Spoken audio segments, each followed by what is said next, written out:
E aí, pessoal? Aqui é o Matheus Costa, cientista das religiões. Vim mais uma vez aqui tratar de uma nova religião aqui, o cristianismo dessa vez. E vamos lá. Primeiramente de tudo, o cristianismo é uma tradição que emerge da cultura judaica, emerge entre o povo hebreu, né? Então, ele é uma expressão muito específica de algo que já está ali, muito quente, muito efervescente naquela tradição, que é o messianismo, ou seja, a noção de que vai chegar um Messias, ou seja, um enviado, um mensageiro de Deus, também chamado às vezes de profeta, não é a mesma coisa, mas está ali uma noção próxima de profeta. E ele foi um dos messianismos judaicos, um movimento dentro do judaísmo, falando tanto culturalmente quanto religiosamente. Só que ele teve um diferencial.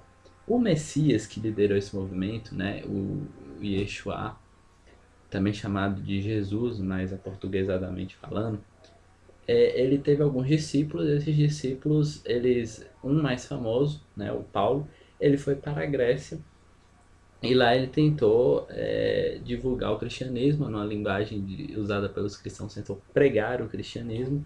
Também um termo muito usado é conversão, né? Tentou converter. E ele mesmo já sendo convertido, que nem chegou a ter contato físico com Yeshua, o Jesus, ele começou a usar um termo na Grécia, Christos, que é exatamente de onde vem a palavra Cristo em português, de onde deriva a palavra cristianismo.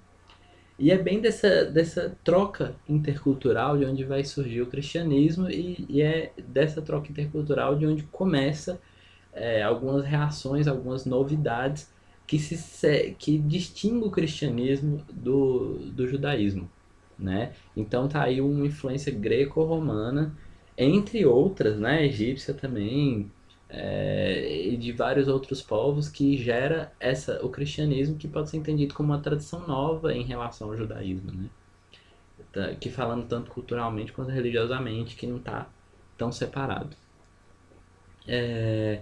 Uma questão interessante é que toda essa história em volta do Yeshua e dos seus discípulos e tudo que está de acordo, tudo que gira em volta disso, está registrado no que é chamado pelos próprios cristãos, né? Ou seja, os próprios seguidores desse movimento chamado cristianismo, ou seguidores de Jesus ou Yeshua, como os evangelhos que foram canonizados, ou seja, foram escolhidos oficialmente, mas através de concílios, sobretudo no século 3 e 4 e adiante, outros concílios também, como sendo quatro principais, mas existirem outros também, os famosos apócrifos.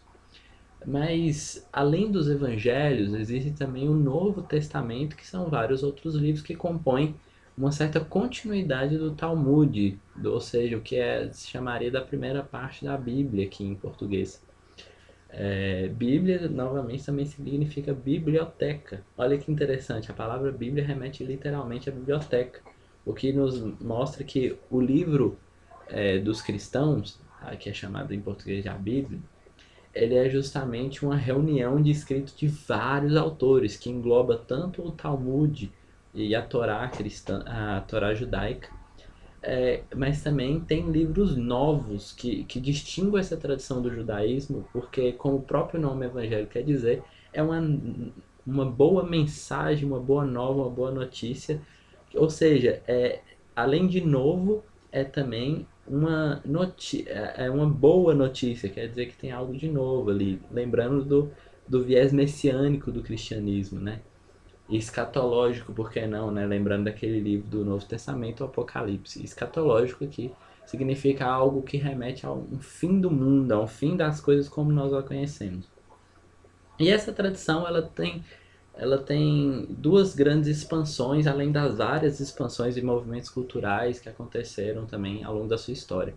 Uma primeira pode ser vista ali nos seus primeiros séculos, que mais ou menos seus 5, 6 primeiros séculos, que é tudo em volta do que era o antigo Império Romano. O Império Romano ele está caindo, oficialmente falando, e as igrejas cristãs, que é o termo das comunidades cristãs, vai aumentando e vai se expandindo inicialmente para o sul e norte da Europa, norte da África, parte ali da Ásia Central. E esse é o primeiro movimento, né, que originou várias tradições, várias igrejas diferentes, desde a Etiópia até a igreja de Roma, até na Irlanda, etc. Anos depois, depois de muita história aqui que eu estou omitindo, dá para falar da história do cristianismo em outro vídeo, tem também uma segunda expansão mais recente ligada ao comércio e ao colonialismo europeu do século, sobretudo a partir do século XVIII, uns 3 séculos atrás. Então, essa expansão vai levar o cristianismo realmente a ser uma tradição totalmente mundial. Ela está em todos os continentes, foi para a Oceania, foi para o outro extremo da Ásia, para as Américas, né? Aqui no Brasil tem uma grande maioria de cristãos. Então é isso, assim. Resumidamente, o resultado foi que o cristianismo se tornou, em número de adeptos autodeclarados, a maior religião do mundo. Contudo, né, é uma coisa que deve ser lembrada que é pouco comentada. O cristianismo é uma tradição extremamente plural. Não tem um cristianismo, isso é um termo abstrato. Existem várias igrejas que seguem Jesus, né? Algumas, inclusive, que são consideradas dissidentes, heterodoxas, mas que merecem respeito de todas as pessoas.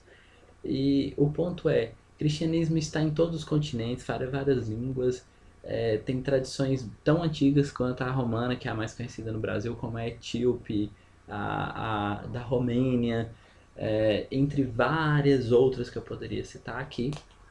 E é isso, pessoal. Lembra-se de se inscrever no canal, se gostou, dá um like aqui, dá um gostei e compartilhe, comente, tá aberto. Até a próxima. Prazer estar com vocês.